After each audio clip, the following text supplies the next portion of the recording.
Hey guys, welcome back to another episode. I made a mistake. I didn't notice this. Wow. But, okay, YouTube. Oops, I made another mistake. Man, look at that handsome little frog. Let me just close these. So today we're going to be reacting to SpongeBob Conspiracy.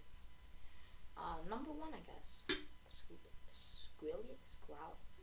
Squillium fancy son! Squillium fancy son! Squillium fancy son! Squillium Fancy Son III is Squidward's rival from high school band class. So, I just took my private yacht across my private lake to my private heliport. He's more wealthy, popular, and talented than Squidward, and he always rubs it in his face. That's right! I'm living your dreams, Squidward. Oh, just succeeding in everything you failed in. But I intend to prove that he's a fraud, using his wealth to make himself seem more popular and talented than he actually is. He goes to ridiculously extreme and expensive lengths to humiliate Squidward and show his superiority, and I'm gonna prove it. SpongeBob is one of my favorite shows from my childhood. Even going back now and rewatching the old ones, it still holds up. Me You too. might think, it's just a kid's show, there's no continuity, there's nothing worth theorizing about, but the show constantly brings back characters and references to previous episodes, and if you look closely, you can connect the dots and find some very interesting stories. And today, I'm going to prove that Squilliam Fancy Son III is a manipulative fraud. Evidence number 1, the pet hospital. We first meet Squilliam in Season 2, Episode 15, Band Geeks. The episode opens with Squidward playing the clarinet and getting a knock on the door. Intermission time. 12 seconds later. Yeah, we're with the pet hospital down the street, and I understand you have a dying animal on the premises. Immediately after, Squidward gets a call from Squilliam. Hello, you've reached the house of unrecognized talent. Please start after the... Sounds as though you've got a dying animal to attend to, eh, old chum? I believe that not only was Squilliam spying on Squidward to know when he was playing his clarinet, but he also hired the doctor to come and embarrass Squidward. Yeah, we're with the pet hospital down the street. Pet hospital down the street. We have never seen a pet hospital in Bikini Bottom. We've only ever seen just the regular Bikini Bottom hospital. We've seen this purple doctorfish before, but once again, he's never worked at a pet hospital. We've only ever seen him at the regular general hospital. Well, Mr. Squarepants, it seems you have the suds. Are you ready for your treatment? Then there's this green fish behind him, and we've only ever seen him as one of the many identical paramedics that work at the Bikini Bottom Hospital. We even see him at the end of the episode to take Squilliam away after fainting. So it is very likely that Squilliam hired these two and told them to pretend like they're from a pet hospital just to humiliate Squidward. But this is just the start of Squilliam's elaborate lies. Evidence number 2, the Bubble Bowl. In the same episode, Squilliam also says, I'm the leader of a big fancy band now, and we're supposed to play the Bubble Bowl next week. The problem is, I'm busy next week and can't make it, so I was hoping you and your band could cover for us. but we've never seen Squilliam's band before, and despite claiming he's too busy to make it to the Bubble Bowl, he still shows up at the end to watch Squidward's band. So both his excuse and probably his band were made up to pressure Squidward into humiliating himself at the Bubble Bowl. Evidence number 3, Squilliam's friends.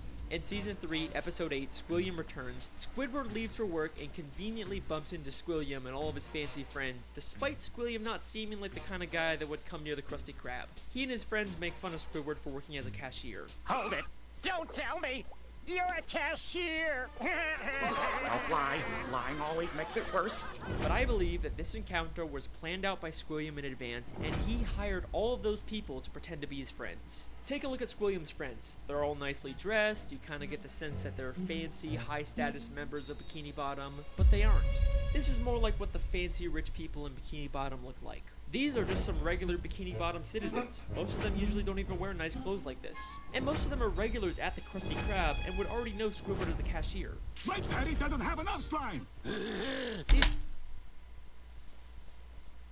I want to hear that again. And would already know Squidward as a cashier. Right, Patty doesn't have enough slime!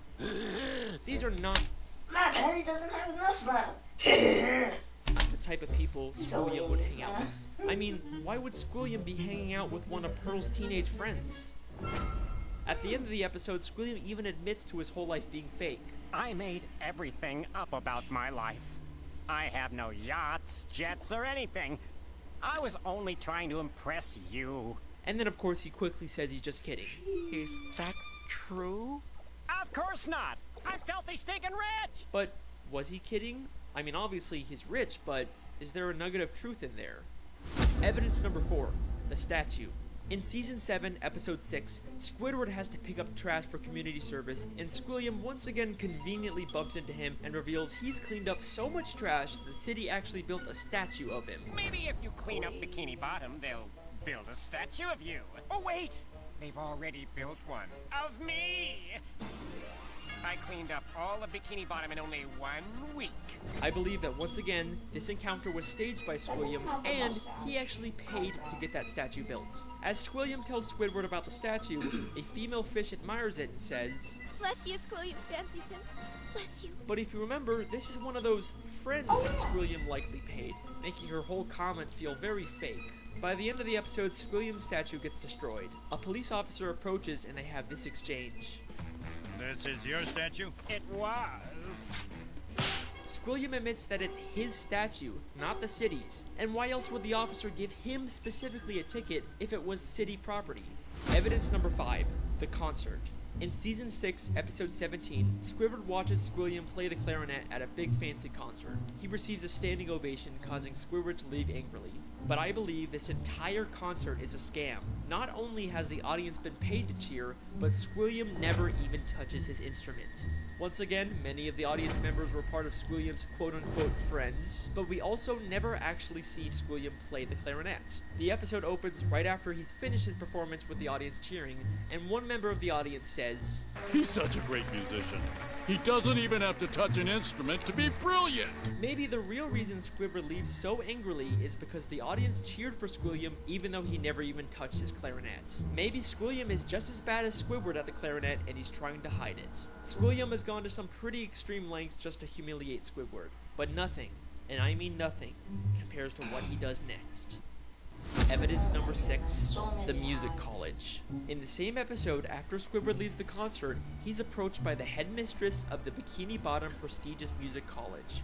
Aren't you the esteemed Squilliam Fancyson III, who we all came here to see perform tonight? She mistakes him for Squilliam and offers him a position as a professor. Squidward pretends to be Squilliam and teaches a class, only for the police to burst in and arrest him, all while he's being filmed on live TV. And I believe that this is Squilliam's most elaborate and most expensive scheme to destroy Squidward both publicly and legally. This encounter where Squidward gets offered a job is already suspiciously convenient, but listen closely to their exchange. I'm Squilliam Fancyson. But didn't you just say a minute ago that your name was Squidward Q Tentacles? It is. No, I mean, no, I didn't. Well, that's a relief.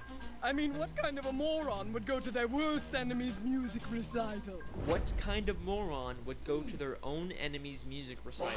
How does she know that Squidward and Squilliam are enemies? If she knew who Squidward was, then why didn't she recognize him? Why would she mistake him for Squilliam?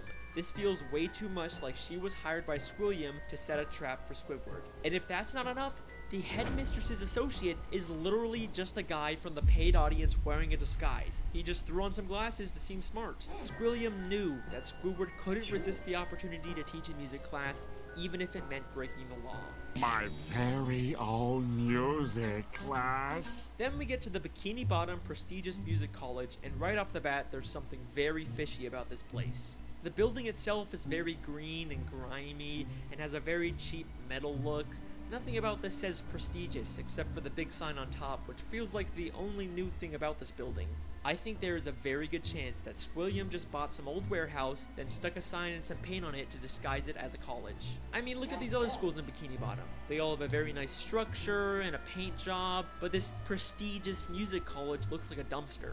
Going into the classroom, not only does it have another one of Squilliam's friends, but if this is such a prestigious college, how did SpongeBob and Patrick get in here? Would you two numbskulls mind telling me what you're doing in music class anyway? Sure.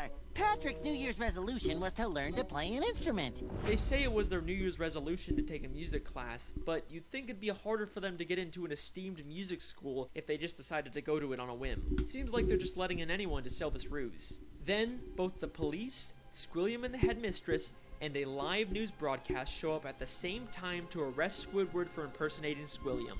If the extremely coincidental fact that all of these people suddenly showed... Okay guys, this is crazy. Like, seriously. Like, this whole entire theory?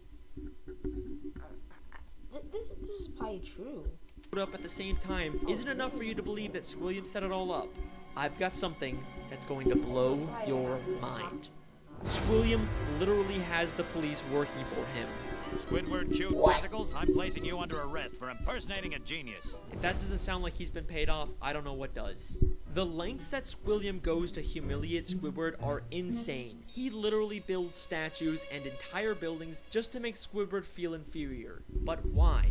Why would anyone go so far to embarrass an old high school band classmate? What happened between them? What could have caused this extreme level of dedication?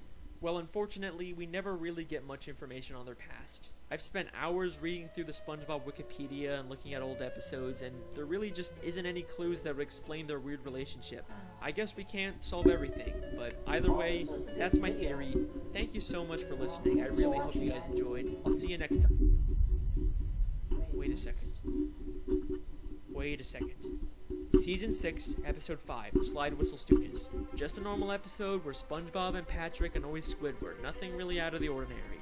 Except I have one question about this annoy Squidward. Nothing really out of the ordinary.